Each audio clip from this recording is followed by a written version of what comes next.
and welcome to Under Eagle Mountain Making Podcast.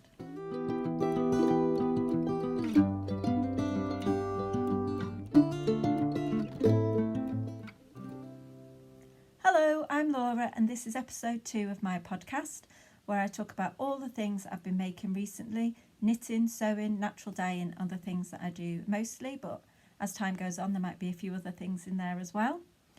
Just before I start with my finished objects, I would really like to say thank you to everybody that watched the first episode of my podcast, that liked and subscribed, and particularly to those who left really kind messages. There were lots of really supportive, sort of confidence boosting messages, so thank you very much. I really appreciated it. So my first finished object is my dress. This was a whip last time. It's made in a sort of slubby blue cotton from Merchant and Mills, and I think last time I just started making the buttonholes on the button band and I'd kind of messed it up. The button band turned out a little bit thinner than I'd planned, and so even though I've used tiny buttons, these are little buttons off an old shirt of my dad's. Actually, he gave me like a handful of old shirts that I could use for patchworking, and I've used this shirt and I snipped all the buttons off and kept them, and they're just right on the dress, but they only just fitted, the buttonhole only just fitted on the button band, and it's kind of caused a little, can't really see, you can see there's like a little bit of rippling, like puckering down here, so it's kind of not perfect, but I'm kind of okay with that. You know, if I wanted things to be perfect, I would go to a shop and buy them, and I think the more that you do and you learn from your mistakes, the better you're going to get. So, you know, if you never do it, you're never ever going to improve. But on the whole, I'm pleased with it. I really love the colour and I like the sleeves. You can see they're much narrower. Last time the dress I had on, there was no way it was going to fit underneath this vest, which is what I'd wanted initially. So this is my Vivica vest. I showed that last time, and it's knitted in Hedgehog Fibres Tweedy, and I really like it, and I think it looks really nice over the top of this.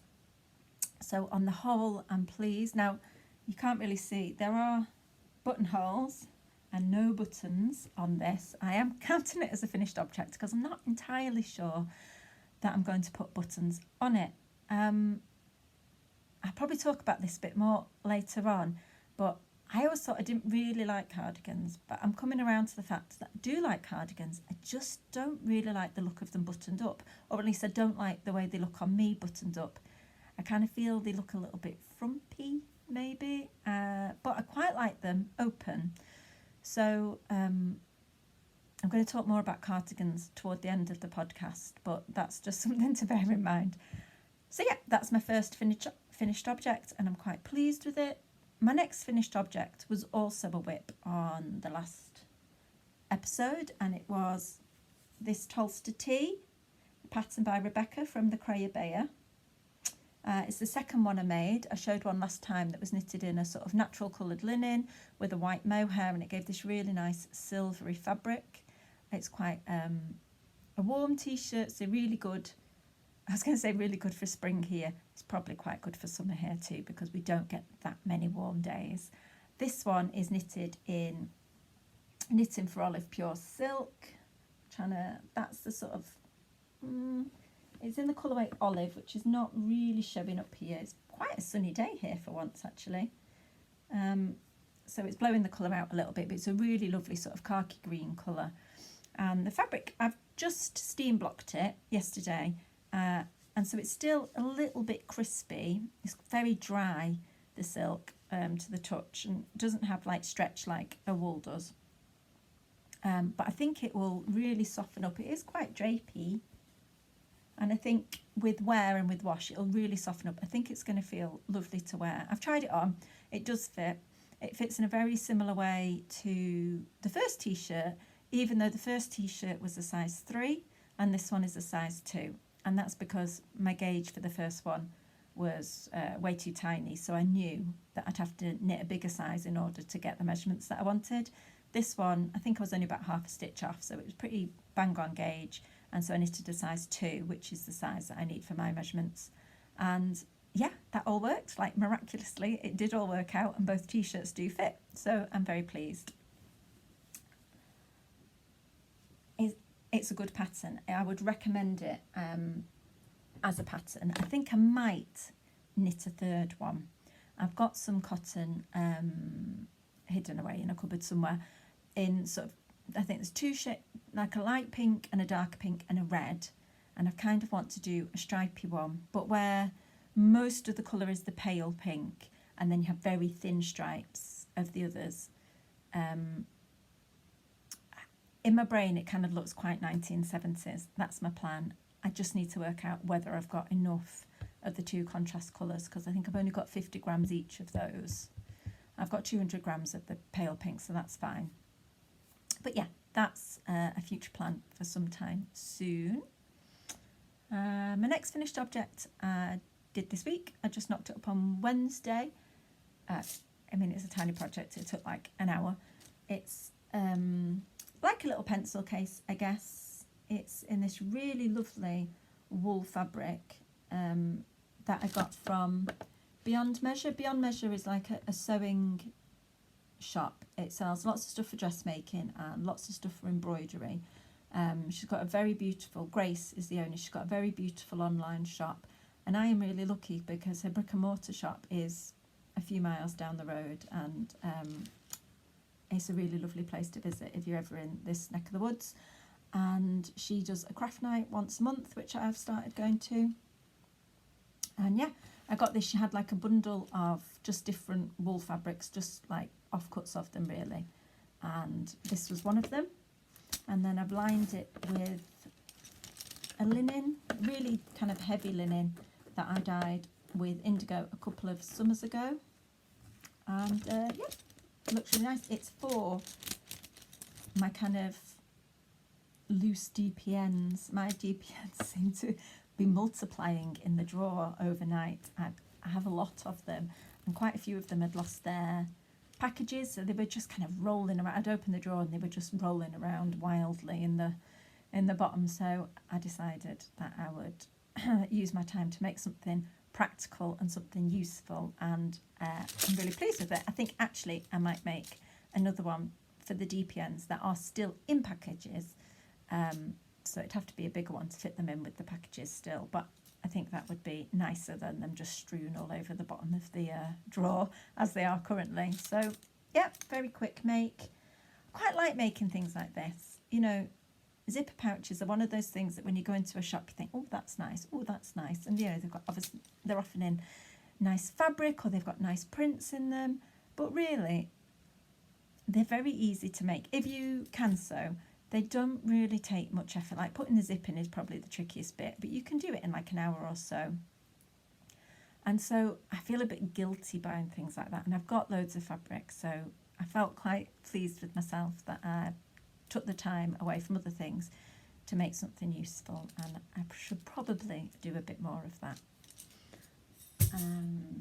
My next make is actually something that I'd finished prior to the last episode, but I couldn't quite fit everything in, so I'll show it now. It's this vest top. It's called the Nordic Summer Top, and it's from a book called A Knitter's Year. I'll show a picture, hopefully. It's a nice book. I got it last summer and I knitted a t-shirt for my daughter out of it. This is also for my daughter. She picked the cotton. It's this is the cotton, although this is a different colour. It's King Cole Cotton Soft. It's DK, and actually you hold it double and knit it on 8mm needles. So I mean, I think it took me about 3 days. It went really quickly.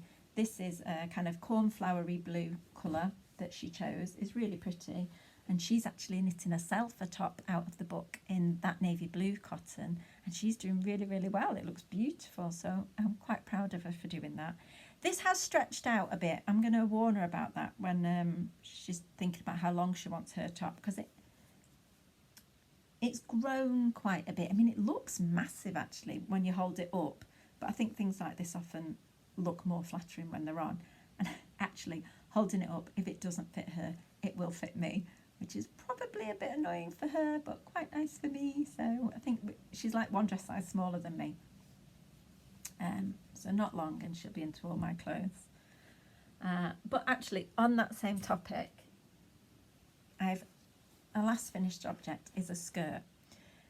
This was from a Cloth Kits skirt kit. So Cloth Kits are a company where you buy a panel of fabric and it has the pattern like printed onto the fabric. So you just cut out the fabric along the lines and sew it together per the instructions.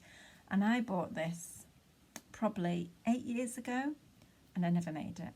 And my daughter decided she wanted to make a dress like the dress that I wore in the last episode. She wanted me to help her make a dress for herself, and we were rummaging through the basket that I keep my fabric in, and she came across this Cloth Kits kit for a skirt, and she said, can I do that?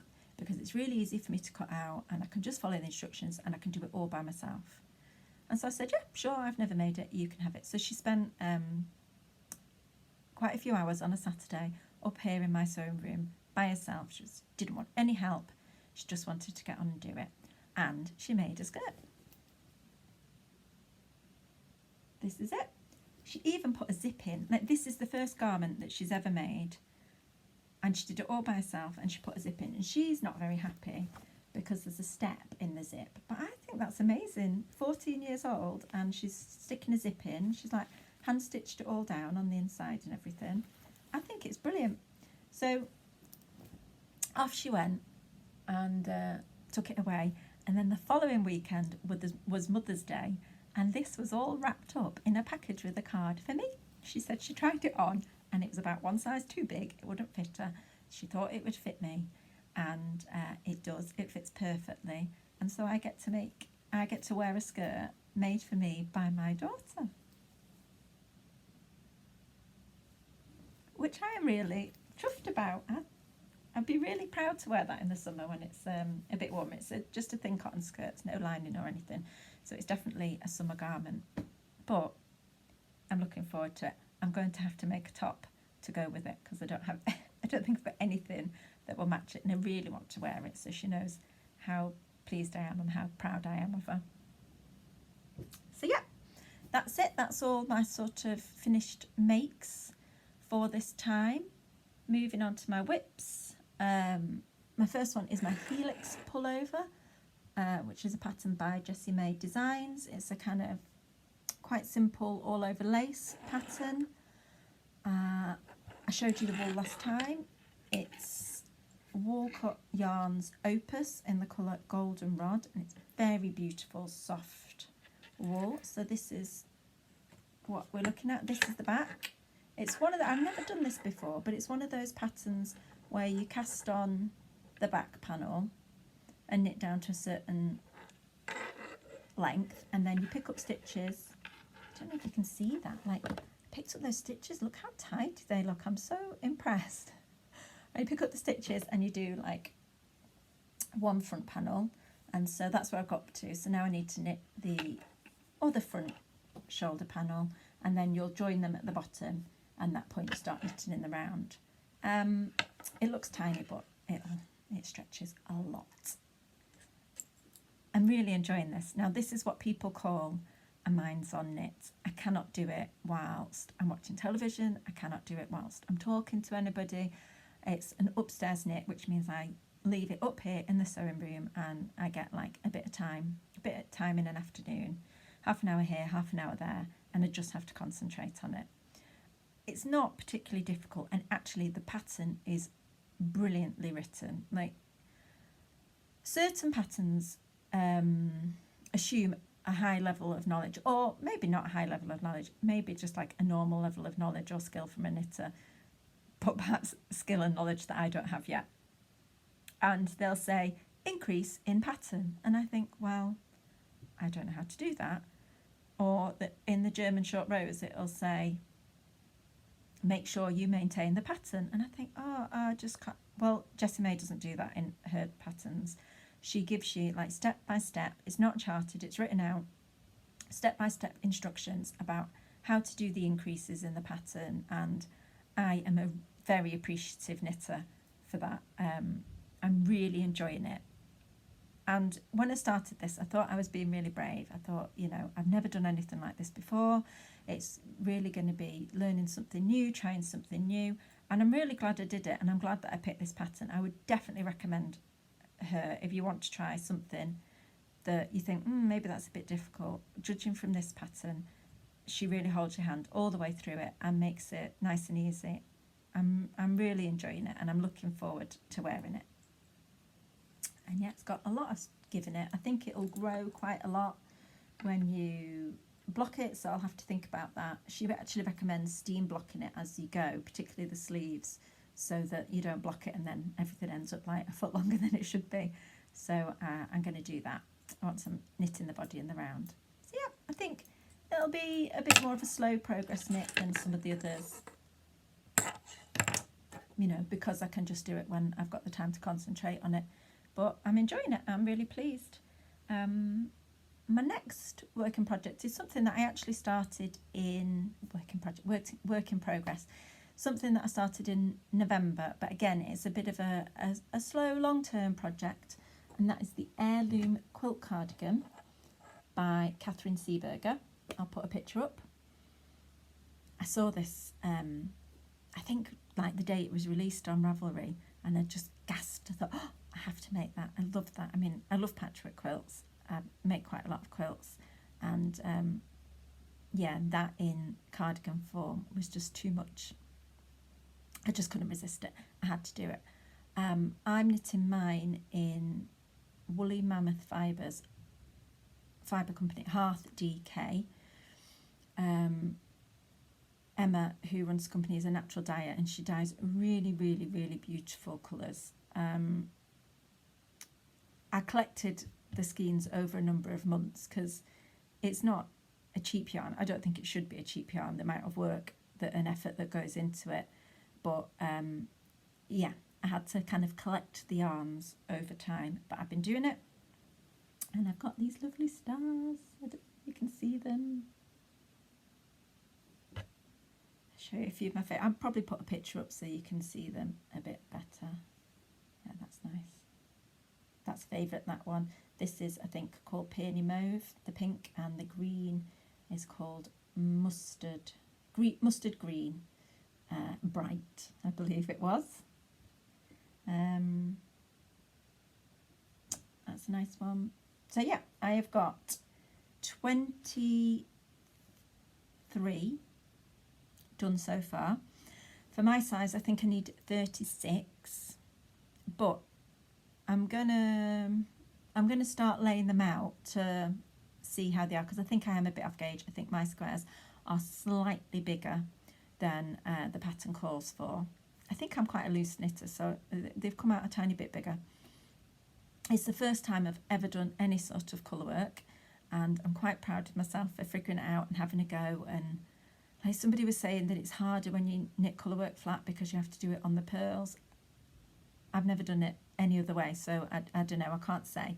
But I found it okay. Again, I've surprised myself that I have been able to do it. I watched a few videos on YouTube about how to do it, and yeah, just got on with it. So I'm gonna lay them out and see how I'm doing size wise, because I might not need the bottom row. And so once you've done that, you piece them all together and you pick up for the sleeves and for the button band. This cardigan does not have buttons. Going back to what I was saying before about my vest, you just kind of wear it a bit like a jacket, and it's meant to be open at the front. And that's how I wear nearly all my cardigans. I have like one cardigan that is quite lightweight, and it's a bit more like a blouse, so that I tend to wear buttoned up. But other than that, I don't like them. I think that I just look like an old granny, I think, in buttoned up cardigans. I don't know, maybe I don't, maybe it's just how I see myself, but I'm not that keen. So this is great because it won't have buttons. My next cast on, like my dream knit, I want that to be a cardigan too. Like I said, if you'd asked me at the beginning of the year or the end of last year, I would have said that I don't knit cardigans. I'm not that keen on cardigans. And at the minute, all the things that I've been liking or pinning in Pinterest or just sort of oohing and ahhing over are all cardigans. And actually, there is a lady on Instagram, I think you pronounce her name Cece, and she's Stitch Witchcraft on Instagram, and she's having a year of the cardigan, and I think it's a make along, so it's obviously something in the air that, you know, cardigans are cool this year. So I want to make a cardigan, and I want to make it out of some yarn that I have dyed myself. I'll put a photograph up of it all laid out, how it looks next to me here. I'll try showing you. I'm not sure that the colours are all going to come up. Most of it is this yarn, Lancashire Farm Wools, and it's a nice company. She's not called that anymore. I believe she's now called Farm to Yarn, I think.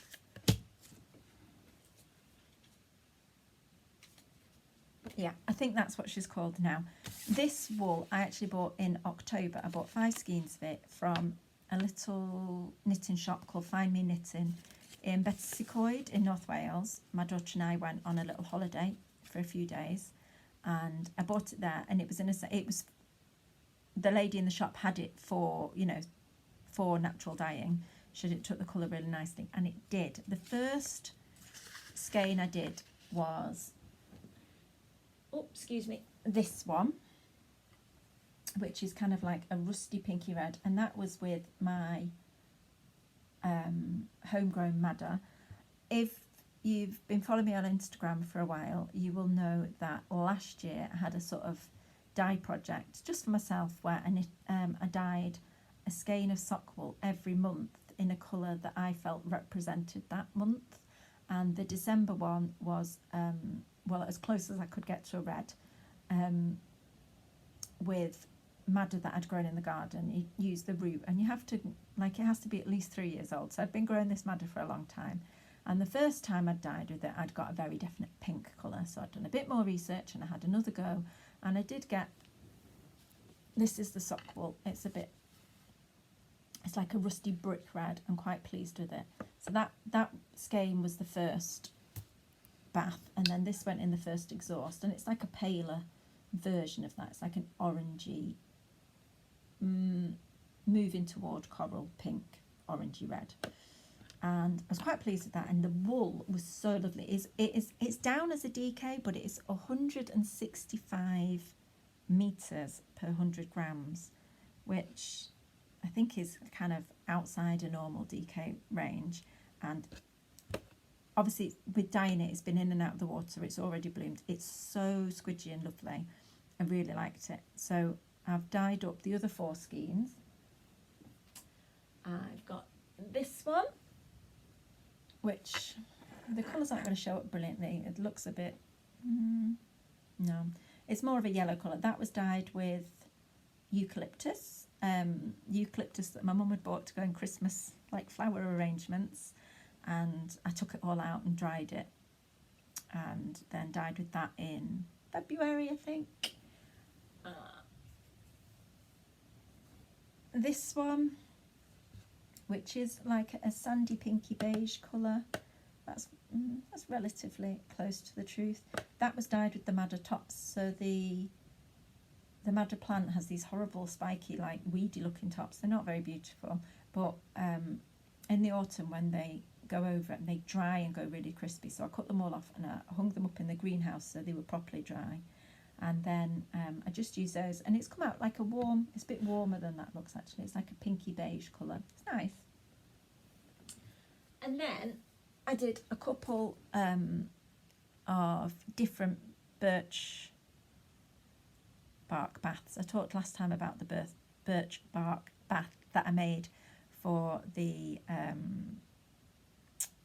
BFL Masham wool, and this kind of went in there with it, went in the exhaust, and it's like a really pale pink, slightly peachy, very nice. But then I did another birch bark bath, which came out more orangey and more, it's not really showing up like that, more orangey, bit more peachy rather than pale pink. This one actually is by the same lady, but it's a different wool. This one is called Silverdale, that's the wool. White-faced woodland, I think, is the breed. of sheep. I wanted more of this because I decided I wanted to knit a cardigan, a colour block cardigan in those wools, but I didn't have quite enough. And so I went on the hunt to try and find more. Find Me Knitting, the shop I bought this from, didn't have any left in the DK. I thought I'd found some elsewhere and ordered 3 skeins of it. And then like a week later got an email saying she was really sorry. She obviously hadn't updated the stock on the website and she didn't have it. She had it in an Aran, I think, or a chunky, but she didn't have it in the DK. So I actually emailed Kate, who owns this company, Fancy Yarn, and she was so nice. She was really helpful. She like went through all her own stock, like to have a look for it. She told me about all the different places that had stocked it, but I'd already looked through all of those and none of them had it. She was really nice. So in the end, I bought this one, which is slightly thinner. This is 180 meters per 100 grams, so a little bit thinner. And it's a different wool, it's a different sheep, but it feels quite similar. It's dyed up really nicely. So what I did, I had an extra skein of the sock wool, like the one I just showed you that I dyed lots of last year. That's 100% Corriedale wool. It's got a very high twist, so good for socks. And I got that from Laxton's Mill. And I put them in the dye bath together. So I'm going to swatch up and see if there's a massive difference in gauge between the 2 wools. So this one, I didn't say, it's a 65% long and 35% BFL, and it's lovely. And then this is the Whiteface Woodland. I'm going to see if there's a massive difference in gauge. If there is, I could hold this very thin fingering weight double with it because it's the same colour. So I'm hoping all together that'll be nice. Oh, I had another one. I had this one as well. This is in the Lonken BFL. This is, again, it's not properly showing up. It's a really golden onion skinny, well, it is onion skin, like golden onion skin dye. I'm a bit worried that the madder and the onion skin are a bit strong for the others. I'm going to have to kind of swatch and see how they go together. But I'm hoping that they'll all look nice. This is my plan. And hopefully the different weights and everything will work. I have got one more skein of that Whiteface Woodland that I could dye up if I needed to. The cardigans that I'm thinking of doing, initially I wanted to do a Leith cardigan, which is by Rebecca from the Crayobeia again. Her version is striped, and on the back panel it uses intarsia so that the stripes are like offset. But I'm not mad keen on stripes, so what I thought is that I'd just use intarsia to change the colour blocks. I kind of want this one colour, the back one colour, and each sleeve a different colour, and maybe then the ribbon either a different colour completely or like maybe striped ribbon would look quite jazzy with all the different bits. But if I do have to hold the Silverdale wool and the sock wool double to get the right gauge, that means when I'm knitting the main body of the cardigan, I'll have like 5 different bits of wool on the go, and I think that's just a recipe for major tangling, so I'm not going to do that. So then I had to look around at cardigans that you can knit in pieces and seam, which is not ordinarily the route I would go down, but I just think for knitting colour blocked items that might just be easier.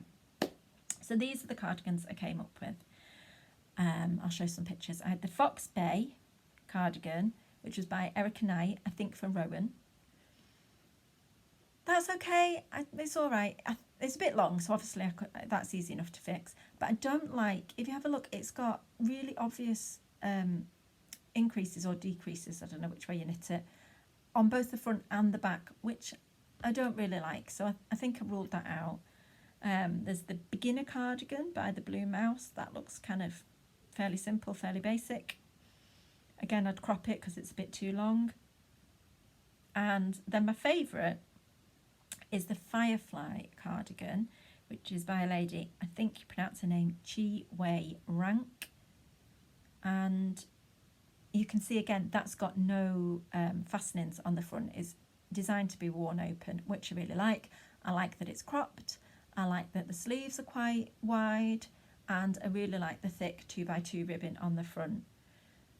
With the exception of the Fock Bay, the other two don't have a massive side drain, particularly the Firefly, which I really like the best. That only goes up to, I think, a 52-inch chest, which is some way off, like, you know, ideal sizing. So I feel a bit uncomfortable. It is, I think it's a free pattern, so I wouldn't be putting money. I think the designer designed it for Lion brand, which is a yarn brand.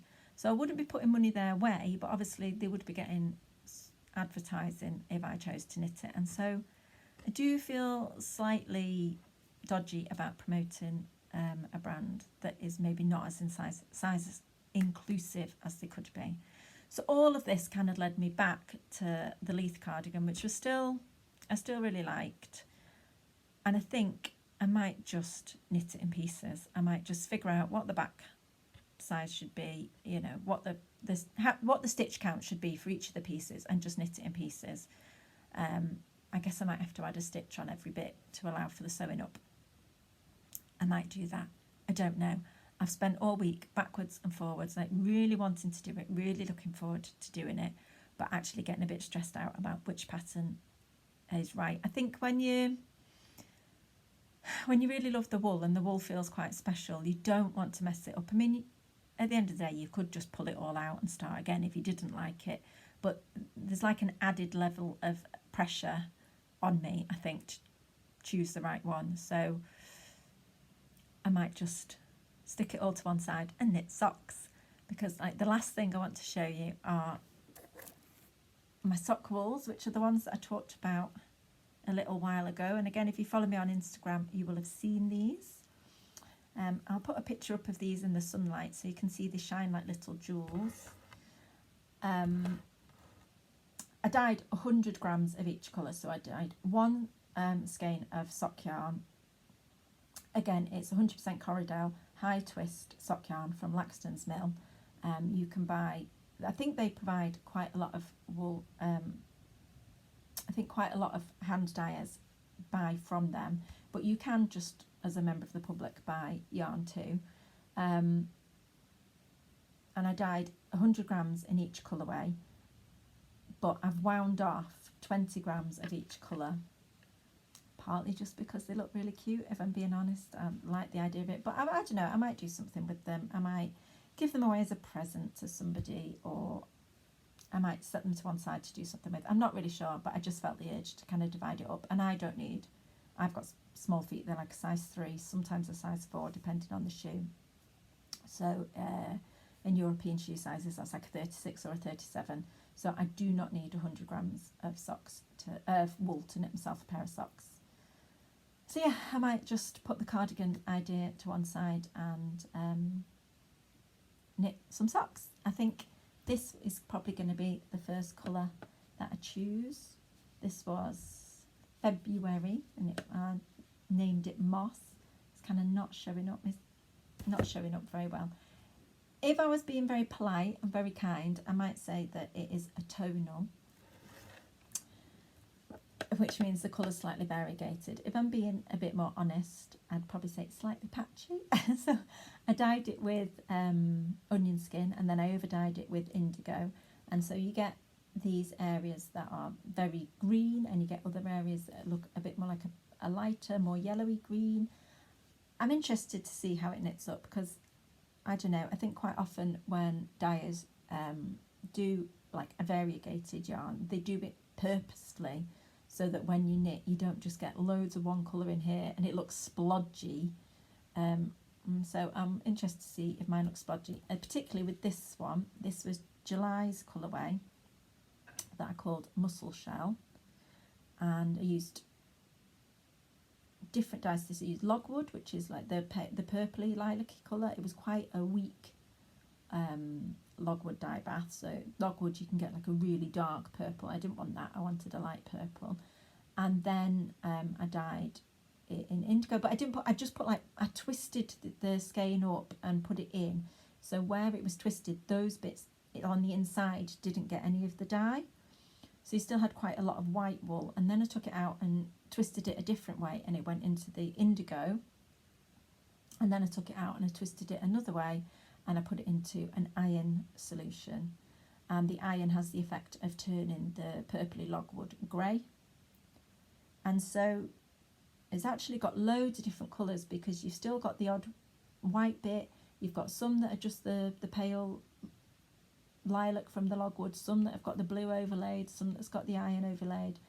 And so I'm really pleased with it. I'm probably most pleased with this one out of all of them, because I had it like a mussel shell in my head. That's what I wanted it to look like, and I'm really pleased. It is actually my second go. The first go turned out really super horrible, and but this one turned out really nicely. So they're probably my first two that I'm gonna knit socks with, I think. And yeah, that's kind of my future plans, really. So thank you very much for listening to me witter on.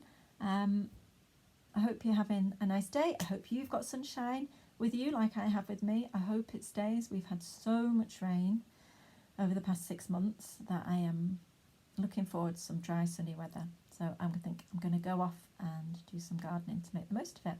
Hope you have a lovely day, and that I see you again soon. Bye.